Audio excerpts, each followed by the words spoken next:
నమస్కారం ఫ్రెండ్స్. కార్తీక దీపం సీరియల్ నేటి ఎపిసోడ్ చాలా ఉత్కంఠభరితంగా సాగబోతుంది. ఒకవైపు నిజం చెప్పాలనే తపన, మరోవైపు ఆ నిజం తెలిస్తే ఏమవుతుందో అన్న భయం. మొత్తానికి ఇంట్లో పెద్ద భూకంపమే రాబోతుంది. జ్యోత్స్న వేసిన ప్లాన్ రివర్స్ అయిందా? సుమిత్రగారి పరిస్థితేంటి? ఈరోజు ప్రోమో రివ్యూలో పూర్తి వివరాలు చూద్దాం. ఎపిసోడ్ ప్రారంభంలో జ్యోత్స్న ఎలాగైనా సుమిత్రకు అసలు నిజం అంటే కార్తీక్ దీపల గురించి లేదా గతానికి సంబంధించిన రహస్యం చెప్పాలని ప్రయత్నిస్తుంది.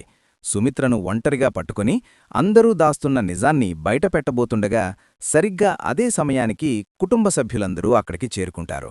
జ్యోత్స్న ప్రవర్తన చూసి ఇంటి పెద్దలు ఒక్కసారిగా షాకవుతారు. సుమిత్ర ఆరోగ్యం బాలేదని తెలిసికూడా ఇంత మొండిగా వ్యవహరిస్తున్న జ్యోత్స్నపై తాతయ్య, ఇతర సభ్యులు నిప్పులు చెరుగుతారు. నీ స్వార్థం కోసం ఒక ప్రాణాన్ని పణంగా పెడతావా అంటూ ఆమెను అందరి ముందు గట్టిగా మందలిస్తారు. అందరూ తనమీద ఎందుకరుస్తున్నారో అర్థంకాక సుమిత్ర అయోమయంలో పడిపోతుంది.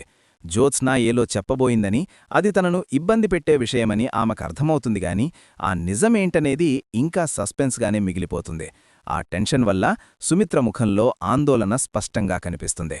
మరోవైపు ఈ గొడవంతా గమనిస్తున్న కార్తీక్ మరియు దీపల గుండెల్లో రైళ్లు పరిగెడుతుంటాయి. ఒకవేళ జ్యోత్స్న నిజం చెప్పేసి ఉంటే సుమిత్రగారు ఆ షాక్ని తట్టుకోగలరా అని వారు వణికిపోతారు. దీప కళ్లలో నీళ్లు తిరుగుతాయి. ఎందుకంటే సుమిత్రను ఆమె తన కన్న తల్లి కంటే ఎక్కువగా ప్రేమిస్తుంది. మనం ఎంత దాచాలని చూస్తున్నా ఈ నిప్పు ఏదో ఒకరోజు బయటపడి అందర్నీ దహించేలా ఉందే అని కార్తీక్ దీపతో తన ఆవేదనను పంచుకుంటాడు.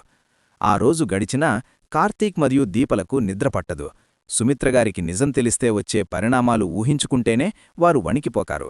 జ్యోత్స్నని ఎలా కంట్రోల్ చేయాలో తెలియక, సుమిత్ర ఆరోగ్యాన్ని ఎలా కాపాడుకోవాలో అర్థంకాక వారు పడే సంఘర్షణ ఈ ఎపిసోడ్లో హైలైట్గా నిలవనుంది. చూశారుగా, జ్యోత్స్న చేసిన పనికి సుమిత్రగారి ప్రాణాలు ప్రమాదంలో పడ్డట్లే కనిపిస్తోంది. మరి కార్తీక్, దీపలు ఈ గండం నుండి సుమిత్రను ఎలా కాపాడుకుంటారు? జ్యోత్స్న తన పంతం నెగ్గించుకుంటుందా? మీ అభిప్రాయాన్ని కింద కామెంట్ సెక్షన్లో తెలియజేయండి. మరిన్ని లేటెస్ట్ అప్డేట్స్ కోసం మా ఛానల్ని సబ్స్క్రైబ్ చేసుకోండి. ధన్యవాదాలు.